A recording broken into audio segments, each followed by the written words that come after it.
ಅವರಿಗೆ ಸಹಾಯಕರೇ, ಎಲ್ಲ ಪ್ರೀತಿಯ ವಿದ್ಯಾರ್ಥಿಗಳೇ, ನೀವು ಇದನ್ನೆಲ್ಲ ಯಾತಕ್ಕೆ ಕೊಡ್ತಾ ಇದ್ದಾರೆ ಮಾಸ್ಟ್ರು ಅಂದರೆ, ನಿಮ್ಮ ಎಲ್ಲ ವಿದ್ಯಾಭ್ಯಾಸ ಚೆನ್ನಾಗಬೇಕು, ನೀವೆಲ್ಲ ಓದಿ ಮುಂದೆ ಒಳ್ಳೆಯ ಪ್ರಜೆಗಳಾಗಬೇಕು ಅಂತ ಕೊಡ್ತಾ ಇದ್ದಾರೆ. ಹಿಂದೆ ಇದೇ ಶಾಲೆಯಲ್ಲಿ ಸುರೇಶ್ ಕುಲಕರ್ಣಿ ಸರ್, ನಾನು ಇಲ್ಲಿ ಮಾಸ್ಟರ್ ಆಗಿದ್ದೆ. ಅವರ ನಮ್ಮ ವಿದ್ಯಾರ್ಥಿಯ ಮಕ್ಕಳಿರ್ಬೋದು, ನೀವು ನಿಮ್ಮ ಅಪ್ಪಾಜಿ ಇದಾರಲ್ಲ, ಅವ್ರಿಗೆ ಹೋಗಿ ಹೇಳಿ ನಿಮ್ಮ ಅಪ್ಪ ಅಮ್ಮ ಗೊತ್ತು, ನಾವು ಶ್ರೀನಿವಾಸ್ ಮಾಸ್ಟರ್ ಮತ್ತೆ ಸುರೇಶ್ ಕುಲಕರ್ಣಿ ಮಾಸ್ಟರ್ ಅಂತ ನಾವು ಇಲ್ಲೇ ಇದ್ದು ಇಲ್ಲಿ ಶಿಕ್ಷಕರಾಗಿ ಸೇವೆಯನ್ನು ಸಲ್ಲಿಸಿ ಇದೇ ಶಾಲೆಗೆ ನಾವು ಜನಮೆಚ್ಚಿದ ಶಿಕ್ಷಕ ಒಂದು ಪ್ರಶಸ್ತಿಯನ್ನು ಪಡೆದಿದ್ದೀವಿ. ಇದೇ ಶಾಲೆಯಲ್ಲಿ ಜನಮೆಚ್ಚಿದ ಶಿಕ್ಷಕ ಪ್ರಶಸ್ತಿಯನ್ನು ಮೋಟಮ್ಮನವರಿಂದ ಸಚಿವರಿಂದ ಪಡೆದಿದ್ದೇವೆ. ಇದೇ ಶಾಲೆ ಉದ್ಘಾಟನೆಯನ್ನು ಸಹ ಸಚಿವರಿಂದ ನಾವು ಮಾಡಿಸಿದ್ದೀವಿ. ಹಾಗಾಗಿ ನಿಮ್ಮ ಒಂದು ಬೆಳವಣಿಗೆಗಾಗಿ ಇಲ್ಲಿ ಆಟೋಸ್ಟೇಷನ್ ಅಂತೇಳಿ ಈ ಊರಿನವರೆಲ್ಲ ಸಹಾಯ ಮಾಡಿ ಈ ಶಾಲೆಯನ್ನು ಉದ್ಘಾಟನೆ ಮಾಡಿಸಿ ನಿಮ್ಮ ನೋಡಿ ಅವಾಗ 45 ಮಕ್ಕಳಿದ್ದು, ಎಲ್ಲ ವಿದ್ಯಾರ್ಥಿಗಳು 45 ಮಕ್ಕಳಿದ್ದು ಅವಾಗ. ಹಾಗಾಗಿ ನಮ್ಮ ಸ್ಟೂಡೆಂಟ್ ಈಗ ಕೆಲವರು ಓದಿ ಆಟ ಓಡಿಸ್ತಿರ್ಬೋದು, ಕೆಲವರು ಪೊಲೀಸ್ ಆಗಿದ್ದಾರೆ. ಇದೇ ಬಾತ್ರೂಮಲ್ಲಿ ನಾವು ಫಸ್ಟ್ ಅಪಾಯಿಂಟ್ಮೆಂಟ್ ಆಯಿತು ಈ 29 ವರ್ಷದ ಹಿಂದೆ. ನೀವೆಲ್ಲರೂ ಚೆನ್ನಾಗಿ ಓದಿ. ಸುರೇಶ್ ಕುಲಕರ್ಣಿ ಮಾಸ್ಟರು ನಿಮ್ಗಿನ್ನೂ ಮೇಡಮ್ ಅವ್ರು ಹೇಳಿದ್ದಾರೆ ಟ್ರ್ಯಾಕ್ ಸೂಟ್ ಕೊಡಿಸ್ಬೇಕು ನಿಮಗೆ ಅಂತ. ಆ ಟ್ರ್ಯಾಕ್ ಸೂಟನ್ನು ಮುಂದಿನ ಜೂನಲ್ಲಿ ಅವ್ರು ಕೊಡಿಸ್ತಾರೆ. ನೀವು ಚೆನ್ನಾಗಿ ಓದಬೇಕು, ನಿಮ್ಗೆ ಏನೇ ಬೇಕು ಅಂದರೆ ಅವರು ಕೊಡಿಸ್ತೀವಿ ಅಂತಾರೆ. ಯಾವುದೇ ವಿದ್ಯೆಗೆ ಸಹಾಯ ಮಾಡೋರನ್ನ ಬೇಡ ಅನ್ನಬಾರ್ದು. ಯಾಕೆಂದರೆ ವಿದ್ಯೆ ಯಾರು ಕಲಿಯೋಕ್ಕಾಗಲ್ಲ. ಇದು ನಮ್ಮದು ದುಡ್ಡು ಕಲ್ತ್ಕೊಂಡು ಹೋಗ್ಬೋದು, ಆಸ್ತಿ ಇರೋದು ಕಲಿಬೋದು, ನಮ್ಮ ಮನೇಲಿ ಏನಾರ ಒಡವೆ ಇದ್ರೆ ಕಲಿಬೋದು. ವಿದ್ಯೆಯನ್ನ ಕಲಿಯಕ್ಕಾಗಲ್ಲ. ಆಗತ್ತಾ? ನಿಮ್ಮ ಹತ್ರ ಇರ್ತಕ್ಕಂಥ ಬುದ್ಧಿ ಯಾರ ಕಲಿಯಕ್ಕಾಗಲ್ಲ. ಹಂಗಾಗಿ ನೀವು ಚೆನ್ನಾಗಿ ಓದ್ರಿ, ಒಳ್ಳೆಯ ಪ್ರಜೆ ಆಗಬೇಕು ಅನ್ನೋದೇ ಉದ್ದೇಶ. ಕೆಲಸ ಸಿಗುತ್ತೋ ಬಿಡುತ್ತೋ, ನೀವು ಒಳ್ಳೆ ಪ್ರಜೆ ಆದರೆ ನಿಮ್ಮ ಮಕ್ಕಳಿಗೆ ನೀವು ಒಳ್ಳೆಯ ಜ್ಞಾನವನ್ನು ಕಲಿಸ್ಬೋದು.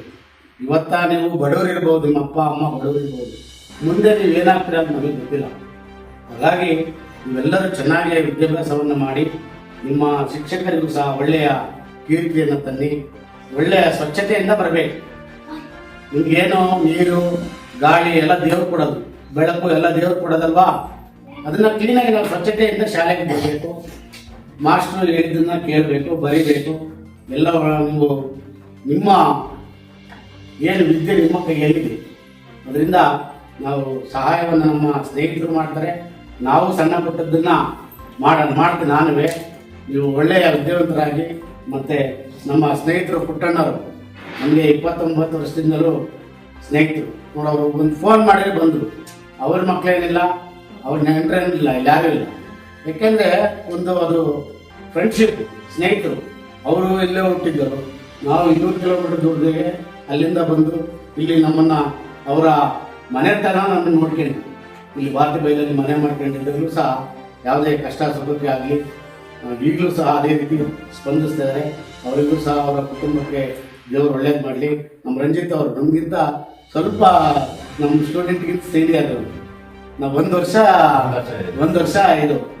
ಹಾಗಾಗಿ ಅವ್ರ ಮಾಸ್ಟರ್ ನಮ್ಮ ಫ್ರೆಂಡೇ ಸುರೇಶ್ ಅಂತ ಹೇಳಿ. ಹಾಗಾಗಿ ನೀವು ಎಲ್ಲರೂ ವಿದ್ಯೆಯನ್ನು ಚೆನ್ನಾಗಿ ಕಲೀರಿ. ನಿಮ್ಮ ತಂದೆ ತಾಯಿಗಳಿಗೆ ಹೇಳಿ. ಯಾಕೆಂದರೆ ಇವತ್ತು ವಿದ್ಯೆ ಕಲ್ತ್ಬಿಟ್ರೆ ಏನು ಬೇಕಾದ್ರೂ ನಾವು ಸಾಧನೆಯನ್ನು ಮಾಡ್ಬೋದು.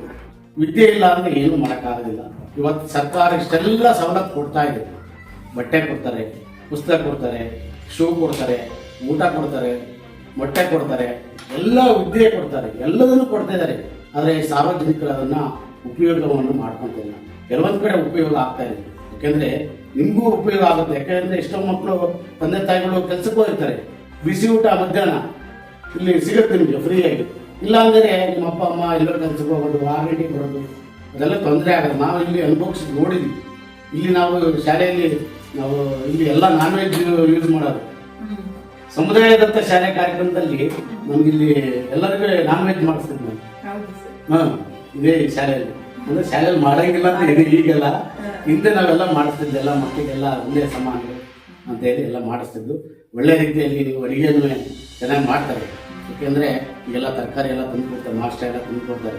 ಏನು ಕಮ್ಮಿ ಇಲ್ಲ. ಸರ್ಕಾರದಿಂದ ಎಲ್ಲ ಸವಲತ್ತುಗಳಿದ್ದಾವೆ, ಅದನ್ನು ಉಪಯೋಗಿಸ್ಕೊಳ್ಳಿ. ನೀವೆಲ್ಲರೂ ಒಳ್ಳೆಯ ವಿದ್ಯಾವಂತರಾಗಿ ಮುಂದೆ ಒಂದಿನ ನೆನಪು ಮಾಡ್ಕೊಂತೀರ. ನಮ್ಮ ಮೇಡಮ್ ಇದ್ರು, ನಮ್ಮ ಮಾಸ್ಟರ್ ಇದ್ರು, ನಮಗೆ ಈ ಥರ ಬುದ್ಧಿವಾದವನ್ನು ಹೇಳ್ತಿದ್ರು. ನಮಗೆ ಒಳ್ಳೆ ಮಾರ್ಗಕ್ಕೆ ಹೋಗೋಕ್ಕೆ ವಿದ್ಯೆ ಕಲಿತರು ಸಾಕು. ಯಾಕಂದ್ರೆ ಕೆಲಸಕ್ಕೆ ಹೋಗೋಕ್ಕಾಗಲಿಲ್ವಾ, ಬೇಡ, ಒಳ್ಳೆ ಮಾರ್ಗ ಕಲೀರಿ. ಒಳ್ಳೆ ಮಾರ್ಗ ಕಲಿತ್ರೆ ಈಗಿನ ವ್ಯವಸ್ಥೆಯಲ್ಲಿ ಸರ್ಕಾರದಿಂದ ಅನೇಕ ಯೋಜನೆಗಳು ಬರ್ತವೆ. ನಿಮ್ಮ ಅಪ್ಪ ಅಮ್ಮಗಳಿಗೂ ಅನೇಕ ಯೋಜನೆಗಳನ್ನು ಸರ್ಕಾರ ಮಾಡಿದೆ. ಅದನ್ನು ಯೂಸ್ ಮಾಡ್ಕೊಂಡು ನಾವು ಬುದ್ಧಿವಂತರಾಗಿ ಒಳ್ಳೆಯದನ್ನು ಕಲಿಬೇಕು ಅಂತ ಹೇಳ್ತಾ ಈ ಒಂದು ಶಾಲೆಯಲ್ಲಿ 2 ಶಿಕ್ಷಕರಿದ್ದರು. ನಾವು ಒಬ್ಬೊಬ್ಬರೇ, ನಾನೊಬ್ಬನೇ 45 ಮಕ್ಕಳು.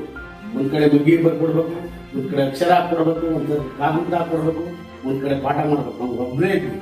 ಸುರೇಶ್ ಕೋಲ್ಕರ್ ಮಾಸ್ಟರ್ ನನ್ನನ್ನು ಇಲ್ಲಿಗೆ ಡೆಪ್ಟೇಷನ್ ಮಾಡಿಸಿದ್ರು ಭಾರತಗಳಿಂದ ಇಲ್ಲಿ. ಹಾಗಾಗಿ ನೀವೆಲ್ಲ ಚೆನ್ನಾಗಿ ಓದಬೇಕು. ಎಲ್ಲ ನೀವೆಲ್ಲ ನಿಮ್ಮ ಮುಖ ನೋಡಿದರೆ ನೀವೆಲ್ಲ ಒಳ್ಳೆಯ ಲಘು ಮುಖ ಇದೆ ಮಕ್ಕಳಿಗೆ.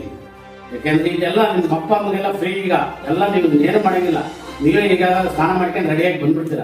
ಹಿಂದೆ ಕಷ್ಟ ಇತ್ತು, ಎಲ್ಲಿದ್ದರೋ ನೀರು ತರಬೇಕಾಗಿತ್ತು. ಅವರು ಬಂದು ಸ್ನಾನ ಮಾಡಿಸಿ ಬಟ್ಟೆ ಇರಲಿಲ್ಲ, ಅವೆಲ್ಲ ಕೊಡ್ತಿರೇ ಇರಲಿಲ್ಲ. ಒಂದೇ ಒಂದು ಜೊತೆ ಬಟ್ಟೆ ಕೊಡೋರು. ಈಗೆಲ್ಲ ಪ್ರತಿಯೊಂದು ಸೌಲಭ್ಯ ಸಿಗ್ತಾರೆ. ಅದನ್ನು ಉಪಯೋಗಿಸ್ಕೊಂಡ್ಬಿಟ್ಟು ನೀವು ಚೆನ್ನಾಗಿ ವಿದ್ಯಾಭ್ಯಾಸವನ್ನು ಮಾಡಿ ಒಳ್ಳೆಯ ವಿದ್ಯಾರ್ಥಿಗಳಾಗಲಿ ಅಂತ ಹೇಳಿ ಹಾರೈಸ್ತಾ ಈ ಒಂದು ಕಾರ್ಯಕ್ರಮಕ್ಕೆ ನಾನು ಬರಲು ಸಹಾಯ ಮಾಡಿದಂಥ ಸುರೇಶ್ ಕೋಲ್ಕರ್ ಸಾರ್ಗೂ ಮತ್ತು ನಮ್ಮ ಪುಟ್ಟಣ್ಣರಿಗೂ, ರಂಜಿತ್ ಅವರಿಗೂ, ಅರುಣಾಕ್ಷಿ ಅವರಿಗೂ ಮತ್ತೆಲ್ಲ ನಮ್ಮ ಶಿಕ್ಷಕ ಬಂಧುಗಳಿಗೂ ನಮಸ್ಕರಿಸುತ್ತಾ ನನ್ನ ಮಾತನ್ನು ಮುಗಿಸಿದ್ದೇನೆ. ಜೈ ಹಿಂದ್, ಜೈ ಕರ್ನಾಟಕ.